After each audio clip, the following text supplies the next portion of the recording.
आप देख रहे हैं पाकिस्तानी खबरों और तबसरों पर मुश्तमिल YouTube का सबसे बड़ा प्रोग्राम आखिरी शो।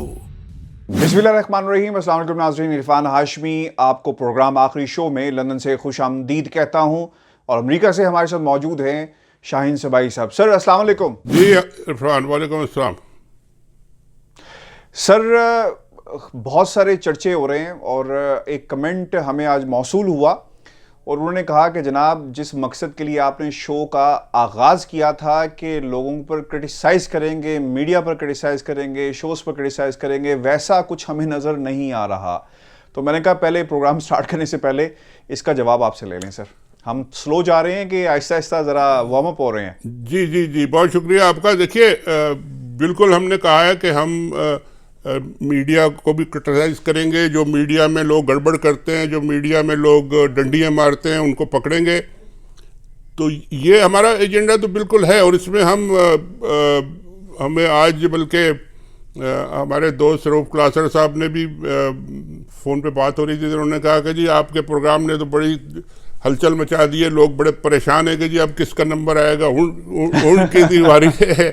तो वो मैंने उनको कहा कि जी देखें, ज़रा आराम आराम से चलें। हम ये कोई विच हंटिंग नहीं कर रहे या कोई हैचेट जॉब नहीं करने जा रहे कि जी हम बस पकड़ के किसी न किसी को हमने छुरे तले लाना है। नहीं, जो गड़बड़ करेगा, जो बहुत ही ब्लेटेंट किस्म की बात करेगा, उसको हम पकड़ेंगे और उसको एक्सपोज करेंगे और उसका माजी भी एक्सपोज करेंगे, उसका प्रेजेंट भी एक्सपोज करेंगे। तो ये चलेगा काम। कोई बात नहीं है, जल्दी घबराने की जरूरत नहीं है, होएगा ये। बिल्कुल आहिस्ता आहिस्ता होगा और बिल्कुल होगा और आहिस्ता आहिस्ता हम वार्म अप हो रहे हैं। सर आज की हेडलाइंस बहुत इंपॉर्टेंट है। इलेक्शन कमीशन को कहा जा रहा है इलेक्शन कमीशन इस्तीफा दो। दूसरी तरफ मरीम नवाज ने कहा है और ये बहुत इंपॉर्टेंट है कि इस्तीफों का मामला कल वाजे हो जाएगा, जो नहीं मानते उन्हें मनाने की कोशिश की जाएगी। सर इशारा किस तरफ है, इस पर तफसील से हम बात करेंगे। और सर जस्टिस काजी फैज ईसा बादशाही निज़ाम अदल लाना चाहते हैं। आज तो सर उन्होंने वहाँ पे फटे उखेड़ दिए हैं और गवर्नर पंजाब के हवाले से ऐसी बातें कही हैं कि लोग जो है ना, अब उनकी क्रेडिबिलिटी पर शक पहले भी लोग करते हैं, बात करते हैं। तो मैं इस पर भी आपका कमेंट लूँगा। लेकिन सर सबसे इंपॉर्टेंट, इलेक्शन कमीशन इस्तीफा दो। सर ये होना था, एक्सपेक्टेड था। जो कुछ हुकूमत कहती आई है और हुकूमत की तरफ से जो जिस किस्म का नैरेटिव हमने देखा है, लोग ये कहते हैं कि हुकूमत ने कोशिश की है, इलेक्शन कमीशन ने उनकी तमाम दरखास्तों को रद्द किया। तो अब आपको तब्दीली नज़र आएगी सर कुछ इलेक्शन कमीशन को हटाने के हवाले से, या it is a Herculean task, बहुत मुश्किल हो जाएगा? देखिए, इलेक्शन कमीशन की जो बात है, इस पे अब हम ये देख रहे हैं कि हुकूमत ने एक बड़ा ही मेरा ख्याल है कि बड़ा जुर्रतमंदी का स्टैंड लिया है और पूरी कैबिनेट ने और मिनिस्टर्स ने डिमांड किया है कि सारे इलेक्शन कमीशन के लोग रिज़ाइन करें। ये एक बहुत मेजर कन्फ्रंटेशन हमें नज़र आ रहा है between the government and a big major institution of the country। और इसमें रिफ्लेक्ट ये करता है कि जी ये पिछले दिनों जो कुछ हुआ सेनेट में और डस्का में, और जो इलेक्शन कमीशन का रोल रहा और शिकायतें रही लोगों को, कहीं गवर्नमेंट को रही तो कहीं अपोजिशन को रही, मगर उसमें अब नज़र ये आ रहा है कि गवर्नमेंट ने उस पीरियड से निकलने के बाद दे आर कॉन्फिडेंट कि now we can take on the other institutions, और जो जहाँ जहाँ गड़बड़ हो रही है उनको हम एक्सपोज करेंगे। यानी शफकत साहब ने जब ये ऐलान किया था तो उन्होंने ये नहीं कहा कि हम इनके खिलाफ रेफरेंस भेज रहे हैं, उन्होंने कहा no reference has been sent, लेकिन इनको एक्सपोज करेंगे और इनसे कहेंगे कि ठीक ठीक काम करें। तो ये अब एक नई टसल चल रही है गवर्नमेंट का, एक नया जैसे कह लेना आप रूप हमें नज़र आएगा कि they will be tough and they will be hard on everybody. जो उनको नज़र आता है कि अपना काम कोई भी इंस्टीट्यूशन हो ठीक नहीं कर रहा। तो ये एक नया अभी कट्टा खुला है और मेरा ख्याल है ये सेटल हो जाएगा थोड़े दिन में, काम करने देंगे उनको, लेकिन रिज़ाइन कोई नहीं करेगा। और जो आपने दूसरा पॉइंट था रिजिग्नेशंस का, पीडीएम का, वो भी मेरा ख्याल है कि रिजाइन कोई नहीं करेगा, क्योंकि वहाँ। लेकिन सर ये सॉरी आपकी मैं बात काट रहा हूँ, लेकिन ये जो मरियम कह रही है ना कि इस्तीफों का मामला कल वाज़ेह हो जाए, आई डोंट नो कल क्या होगा। जब व्यूअर्स हमारा ये प्रोग्राम देखेंगे क्या डेवलपमेंट्स होती हैं, लेकिन वो ये कहते हैं कि जो नहीं मानते उन्हें मनाने की कोशिश करेंगे। सर उनका इशारा, हमारी खबरें ठीक हो रही हैं, लंदन में जरदारी साहब और ऑब्वियसली जो टसल थी वो अब खुलकर सामने आ रही है, और मरियम भी अब ये कह रही हैं कि जो नहीं मानते उन्हें मनाने की हम कोशिश करेंगे, क्योंकि पहले दिन से फजल रहमान साहब ये कहते आए हैं कि इस्तीफे दिए जाएं। इस्तीफों का मामला जो है उन्होंने हमेशा से उठाया। तो अब आपको लगता है कि नून लीग भी उसी रास्ते पर चल पड़ी है कि इस्तीफे ही जो है उन्हें इक़्तिदार तक ला सकेंगे, और ये जो उन्होंने कोशिश की हुकूमत को घर भेजने की, इस पूरे सिनेरियो में हमने देखा पिछले जो 3-4 हफ्तों से जो काम चल रहा था इलेक्शन बाय इलेक्शन, वो नाकाम हो गई है, और अब कोशिश ये कर रही है कि इस्तीफों के रास्ते पर चलकर अपनी मंजिल को पाया जा सके। देखिए, जब पीडीएम ने शुरू किया था और मौलाना साहब ने और नून लीग ने, जब पहला उनका डिमांड यही थी कि इस्तीफे दो, और मौलाना साहब तो शुरू से कह रहे हैं कि जी इस्तीफा होना चाहिए। अब वो इस्तीफा, क्योंकि जरदारी साहब भी बीच में थे, इन्वॉल्व थे, उन्होंने बड़ा कोशिश कर करके परसुएट कर करके उन्हें मनाया कि जी इस रास्ते पे ना चलें, आपने जलसे भी कर लिए, जुलूस भी कर लिए, हंगामे भी कर लिए, कोई रिजल्ट नहीं निकल रहा। अब हम वो जो उनकी एक मशहूर तकरीर है ना कि कुछ हमसे भी सीख लो, कुछ हमें भी आता है, हमें भी कुछ करने दो। तो इन्होंने फिर रिलक्टेंटली, कहना चाहिए कि एग्री कर लिया कि अच्छा ठीक है आप ट्राई कर लें विद इन द हाउस जो भी करते हैं। तो फिर उन्होंने विद इन द हाउस काम शुरू किया, और इलेक्शन, ज़िमनी इलेक्शन में भी जाना शुरू किया, और इस तरफ भी आए, सेनेट के इलेक्शंस का भी उन्होंने कहा कि जी हम अब हिस्सा लेंगे, वरना तो सब चीज़ों का बाइकाट हो रहा था। वरना तो जैसा कि जरदारी और बिलावल कहते हैं कि अगर हम ये ना करते तो ये सारा का सारा हमें कुछ भी ना मिलता। तो अब ये हुआ है कि ये एक बिल्कुल टर्निंग पॉइंट पे आ गए, एक बड़े डिसाइडिंग पॉइंट पे आ गए हैं। अब ये जो मीटिंग होगी इनकी, इसमें वो कह रहे हैं कि रेजिग्नेशंस जो हैं वो ज़रूरी हैं, और मौलाना साहब ने तो कहा है कि अगर रेजिग्नेशन नहीं होते तो लॉन्ग मार्च का भी कोई फ़ायदा नहीं है। He is on record saying this. और बिलावल कह रहे हैं और जरदारी साहब कह रहे हैं कि रेजिग्नेशन नहीं होना चाहिए, ये आखिरी एटॉमिक कार्ड है हमारा, तो ये एटॉमिक कार्ड हम आखिर में खेलेंगे। तो ये बहुत बड़ा एक रिफ्ट है, और ये मेरा ख्याल है कोई इतनी आसानी से रिजॉल्व होने वाला नहीं है कल, क्योंकि वो मरियम ने, जैसा आपने कहा कि कह रही है हम कोशिश करेंगे उनको मनाने की, वो अपनी लाख कोशिश कर लें, वो अब मानने वाले नहीं है, क्योंकि वो अपनी गवर्नमेंट और अपने ये इतने जो करोड़ों खर्च करके उन्होंने लोगों को जिताया है, और अब वहाँ आके असेंबलियों में बैठे हैं, उनको वो वैसे ही छोड़ दें कि जी हम जाके लॉन्ग मार्च सड़कों पे ख्वारों, ऐसा नहीं होने लगा। तो ये एक बहुत बड़ा फैक्टर है। अब इसमें एक बात और भी देखनी है, मरियम साहिबा ने एक और बात भी कही है। उन्होंने कहा हम पीडीएम की बड़ी पार्टी हैं, अगर ये फैसला नहीं होता तो फिर हम अपना फैसला भी कर सकते हैं, अपना, यानी on our own, we can go on our own also. तो ये तीनों अब पॉसिबिलिटीज हैं। मुझे लगता है यही है कि ये कोई फैसला वैसला इनका नहीं होगा कल या आज जब भी ये मीटिंग होगी इनकी, और मगर ये रहेंगे साथ, क्योंकि अगर साथ नहीं रहेंगे तो सबकी अलग अलग पिटाई होगी। नहीं सर, पिटाई तो सर होना शुरू हो गई, और सेनेट इलेक्शन में जो कुछ हुआ वो पूरी कौम ने देखा है, और अब इख्तलाफात खुलकर सामने आ रहे हैं पाकिस्तान पीपल्स पार्टी के, क्योंकि सर वहाँ पर बड़ा ज़बरदस्त किस्म का बहरान है लॉन्ग मार्च को लेकर। सिट इन में कौन बैठेगा? मौलाना फजल रहमान ने तो बड़ा ग्रीन सिग्नल दिखाया है, और वो हमेशा से ही, क्योंकि उन्हें अंदाज़ा है कि कहाँ से उन्हें फाइनेंशियल सपोर्ट मिलेगी, मदरसे के बच्चे बैठेंगे सड़क पर, और फिर रमज़ान भी है, तो सर ये तमाम चीज़ें मौजूद हैं। सर आज तीसरी जो खबर है बहुत ही इंपॉर्टेंट है, जस्टिस काजी फायज ईसा साहब जो चाहते हैं कि बादशाही निज़ाम अदल होना चाहिए। सर आज उनकी अदालत में जिस किस्म के रिमार्क्स आए उसे ऐसा ही लगा, और मेरे नज़दीक और यहाँ पर जो इस वक्त जो लोग इसे क्रिटिसाइज़ कर रहे हैं और एनालाइज कर रहे हैं, वो ये कहते हैं कि जस्टिस काजी फायज ईसा ने अपने आप को मजीद कॉन्ट्रोवर्शियल बना दिया है। कि मोरालिटीज़ की जहाँ तक बात आती है, कोड ऑफ कंडक्ट की बात आती है, तो वो पूरे नहीं उतरते इस कसौटी के ऊपर। सर दूसरी इंपॉर्टेंट बात, आज जो उन्होंने बयाना जो रिमार्क्स वहाँ पर दिए हैं और जिस तरह इस्तफसार किया, सर ऐसा लग रहा था कि दरबार लगा हुआ है और जस्टिस काजी फायज ईसा साहब जो है वो लोगों से पूछ रहे हैं। गवर्नर पंजाब के हवाले से सर जो उन्होंने कहा वेरी इंपॉर्टेंट, और आई डोंट नो एक जज को इस तरह कहना चाहिए जो उन्होंने कहा। वो ये कहते हैं कि क्या गवर्नर पंजाब वॉइस रॉय हैं, हम दोबारा बरतानवी राज में दाखिल हो चुके हैं, और गवर्नर पंजाब को इसलिए दरामद किया गया कि वो जमहूरियत को तबाह कर दें, और हुकूमत मुल्क चलाने के लिए अहल नहीं है या फैसले करने की? जस्टिस काजी फायद ईसा साहब, सर क्या कहेंगे, एक जज जिसके अपने केसेस और हुकूमत उसमें फरीक हो, मोरालिटीज और कोड ऑफ कंडक्ट से इजाज़त देता है? देखिए, ये जस्टिस साहब ने जो बातें की हैं और जो ऑब्जर्वेशंस दी हैं बड़ी सिग्निफिकेंट हैं और बड़ी सेंसिटिव भी हैं।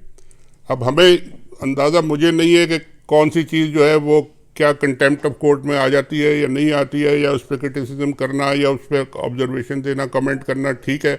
लेकिन एक बात तो क्लियर नज़र आ रही है कि जस्टिस साहब जो हैं वो गवर्नमेंट से खुश नहीं है, और वो एक तरह से उनकी जो फीलिंग्स हैं वो नज़र आ रही हैं सबको। और अगर ऐसी बात है तो वो एक बड़ी हाई पेडिस्टल पे बैठे हैं और एक ऑर्डर दे कि जी ये शहंशाहियत जो है इसको मैं ख़त्म करता हूँ, इसको मैंने घर भेजा जाए अब सारे घर, और भेज दें। जस्टिस साहब की कई दफ़ा पहले भी हुकूमतें इस तरह की जा चुकी हैं। पंजाब अगर उनको पसंद नहीं आता, वहाँ उनको लगता है कि वायसराय है, पंजाब के वायसराय को घर भेज दें या पंजाब की हुकूमत को घर भेज दें। यानी जज साहब को और इस तरह के हाई पेडेस्टल पे बैठे लोगों को अब बायस शो नहीं करना चाहिए कि उन, और अब अगर ये इस तरह की बातें कर रहे हैं तो जजमेंट तो फिर हमें पहले ही पता लग गया कि जी वो जजमेंट आखिर में क्या देंगे। यानी अगर हमें पहले से अंदाज़ा हो जाए कि जी ये बिल्कुल नेगेटिव जा रही है सारी चीज़ें और ये नेगेटिव ही होनी है, तो फिर ये कोर्ट तो ना हुई, यहाँ पे कोई इंसाफ के लिए तो नहीं गया, यहाँ तो फिर एक फैसला लेने के लिए जो भी गए हैं उनको सोचना चाहिए कि हम अब वापस ले लें अपना केस या क्या करें, या what ever the nature of the case. लेकिन ये कोई अच्छी बात नहीं है और मेरा ख्याल है इस पर बात करनी चाहिए। सर ये जो हमारा हिस्सा है ना मीडिया को क्रिटिसाइज करने का, इस पर सर लोगों को एक तो इंतज़ार भी है और उनकी बड़ी ज़बरदस्त राय भी आ रही है, सजेशंस भी हैं। वो एक्सपेक्ट कर रहे हैं सर हमारे से कि हम बहुत कुछ बोलेंगे और एक ही दफ़ा सब कुछ जो है उन्हें बता दें कि सहाफ़ी कैसे होते हैं और इनके ताल्लुकात किस तरह के होते हैं और किस तरह इन्होंने जदादें बनाई वगैरह वगैरह। तो हमसे वो एक्सपेक्ट ये कर रहे हैं। अब पता नहीं सर हम उनकी एक्सपेक्टेशंस एकदम से पूरी कर पाएंगे या आहिस्ता आहिस्ता। तो मैं तो सर भरपूर कॉन्फिडेंट भी हूँ कि इंशाल्लाह जो बेड़ा हमने उठाया है आखिरी शो के ज़रिए हुकूमतों को, अपोजिशन को क्रिटिसाइज करेंगे, लेकिन ये भी जो है मोमेंटम हमारा बना रहेगा। जी देखिए, इसमें मैं आपको एक पहले बात बता दूं कि ये जैसे मैंने शुरू में भी कहा था कि ये सेक्शन हमारा रहेगा इस शो के साथ, और एज एंड व्हेन जब भी हमें मीडिया की कोई आप बेवकूफ़ी कह लें, ब्लंडर कह लें, जो बहुत उन्होंने ज़बरदस्त किस्म की डंडी मारी है, कोई स्पिन दिया है, कोई उसको सपोर्ट किया है, या जो भी उसका तरीका उन्होंने इस्तेमाल किया है जो कि प्रोफेशनल नहीं है या एथिकल नहीं है, उस पर हम ज़रूर कमेंट करेंगे और ज़रूर उसको हम क्रिटिसाइज़ करेंगे, चाहे वो हमारे दोस्त हों। जैसा कि पहले मोहम्मद मालिक साहब का हमने प्रोग्राम किया था, उसमें बहुत लोगों ने कहा यार वो तो आपके दोस्त हैं। उन्होंने कहा ठीक है दोस्त, वो दोस्त रहेंगे, लेकिन ये कि अब उन्होंने एक ब्लंडर मारा है तो उसको हमें पॉइंट आउट करना चाहिए, क्यों नहीं। हैविंग सेड दैट सर, एक आर्टिकल लिखा है हामिद मीर साहब ने, और सर इसमें उन्होंने एक दावा किया है। अब ये खैर वो जानते हैं या जरदारी साहब जिनके बारे में कहा गया है। सर वो कहते हैं अपने कॉलम में कि 3 मार्च को सेनेट के इलेक्शन में हुकूमत और रियासत ने हफीज शेख को जितवाने के लिए एड़ी चोटी का जोर लगाया। इस जोर को तोड़ने के लिए साबिक सदर आसिफ जरदारी ने 28 फरवरी की रात एक रियासती इदारे के सरबराह की खिदमत में बड़े आजिज़ाना अंदाज में ये दरख्वास्त पेश की कि बराह करम हमारे वोट तोड़ने की कोशिश ना की जाए। सर क्या कहेंगे, ये जरदारी साहब ने किसको फ़ोन किया? देखिए, जो आपने जिस कॉलम का जिक्र किया है, बिल्कुल मैं जानता हूँ उनको, बड़े ज़बरदस्त कॉलमनिस्ट हैं, उनके पास अंदर की खबरें भी होती हैं, जरदारी साहब के वो बड़े करीब भी हैं। मैं सिर्फ ये पूछना चाहूँगा कि जब जरदारी साहब ने एक बड़े शख्स को कहा कि जी आप ये सब ना करें और हमारे वोट तोड़ने की कोशिश ना करें, तो उसका नतीजा क्या निकला? वो तो शेख साहब तो बेचारे शेख साहब तो बेचारे 15-16 वोटों से झटका खा गए, और उसमें यानी 6-7 वोट जो थे वो इनवैलिड भी थे, यानी जो गलत मोहरें लगी या जो भी हुआ वहाँ पे, मगर हार गए। यूसुफ रज़ा गिलानी साहब जीत गए। लेकिन वही फार्मूला जब सेनेट का इलेक्शन आया तो फिर जरदारी साहब पे भी अप्लाई किया गया वो, और जरदारी साहब भी उसी तरह 7 वोटों से हार गए। तो ये मेरा ख्याल है कि जरदारी साहब ने कोशिश की होगी, वो बड़े ज़ाहिर है इस किस्म के अपने काम में माहिर हैं, लेकिन ये कि मुझे लगता है कि उनका कोई जो जादू जो है ना वो अभी चला नहीं है इस मामले में ख़ासकर। और देखा सबने, और बड़ा परेशानी भी हो रही है, और वो अब सब शोर भी मचा रहे हैं, रो पीट रहे हैं कि जी ये क्या हो गया, सेनेट हमारे चेयरमैन भी हाथ से गया और वाइस चेयरमैन भी गया और सारा कुछ ही किया, और बड़ा झगड़ा है आपस में इन लोगों का। तो ठीक है, हामिद मीर साहब ने अच्छी खबर दी है, लेकिन उसका नतीजा भी हमें बता देते तो अच्छा था। बिल्कुल सर, नतीजा भी बताते तो अच्छा होता। सर लोग कुछ कमेंट भी कर रहे हैं कि हम शायद जी स्पोक्समैन बन गए किसी के, क्या कह रहे हैं सर? हाँ, मुझे हमारे एक बड़े पुराने दोस्त हैं और उनके साथ हमने बड़ा वक्त गुजारा है, बड़े बिजनेसमैन हैं कराची के, और उनका नाम मैं लेने में कोई हर्ज नहीं है। वाजिद जवाद साहब है, मिनिस्टर भी रहे हैं वो एक हुकूमत में एक्सपोर्ट उसके। उन्होंने मुझे कमेंट भेजा कि जी आप जो शाहीन साहब हैं, हम पुराने शाहीन साहब को ढूंढ रहे हैं, ये तो आप तो लगता है कि आप बिल्कुल एस्टेब्लिशमेंट के स्पोक्समैन बने हुए हैं। तो मैंने फिर उनको जवाब दिया, मैंने कहा जनाब वाजिद साहब, उनसे अक्सर हमारी मुलाकात होती है, जब भी कराची जाते हैं तो बैठक होती है। तो मैंने उनसे कहा जनाब वाजिद साहब देखिए, हमारा काम है जो ऑन द ग्राउंड सिचुएशन आज है उसको रिपोर्ट करना और उस पर कमेंट करना, और जो ख्याल हो यार इस्टेब्लिशमेंट, मैंने जितनी लड़ाई इस्टेब्लिशमेंट से लड़ी है मेरा ख्याल है बहुत कम लोगों ने लड़ी होगी। कई साल मेरे तो अपने घर के बच्चे और बच्चियां वो जेलों में डाल दिए थे उन्होंने। ये सब पुरानी बातें हैं, ठीक है, लेकिन ये कि अब आजकल जो इस्टेब्लिशमेंट का रोल है वो हम उसी को डिस्कस करेंगे, और वो अगर ठीक है तो ठीक कहेंगे, गलत है तो गलत कहेंगे। सही है।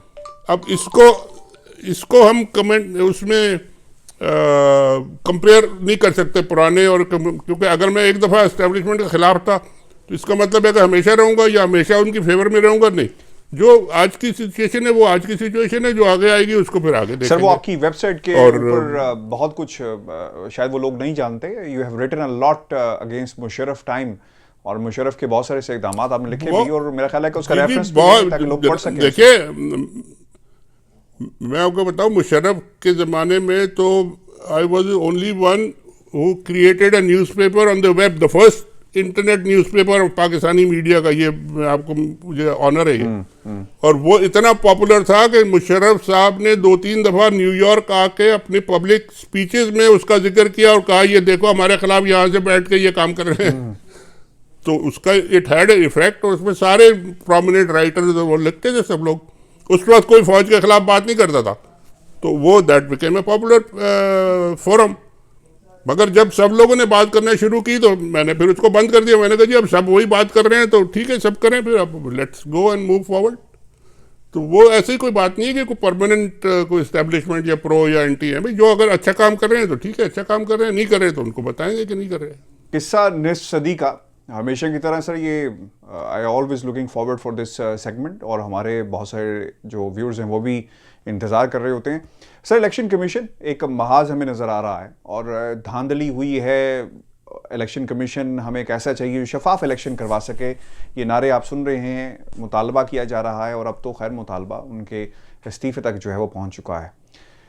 सर हमेशा से ऐसे ही होता रहा है, इलेक्शन कमीशन के हवाले से कंट्रोवर्सीज हमेशा जो है आपको नज़र आती हैं, या ये पहली दफ़ा हो रहा है? देखिए इलेक्शन कमीशन आजकल बड़ा हॉट पोटैटो कह लें या हॉट सब्जेक्ट है, और सब उस पर बात कर रहे हैं। गवर्नमेंट जैसे आपने कहा कि जी वो रेजिग्नेशन मांग रही है। मैं आपको एक आई विटनेस इवेंट सुनाता हूँ इलेक्शन का। ये 1990 के इलेक्शन का मैं आपको एक बताता हूँ जो कि रियल फैक्ट में ये हुआ जी। 1990 का इलेक्शन हुआ अक्टूबर 24 को, और 1990 में, और उस वक्त ये नई IGI बनी थी और बेनज़ीर की हुकूमत को डिसमिस किया गया था, और फिर वो इलेक्शन हो रहा था।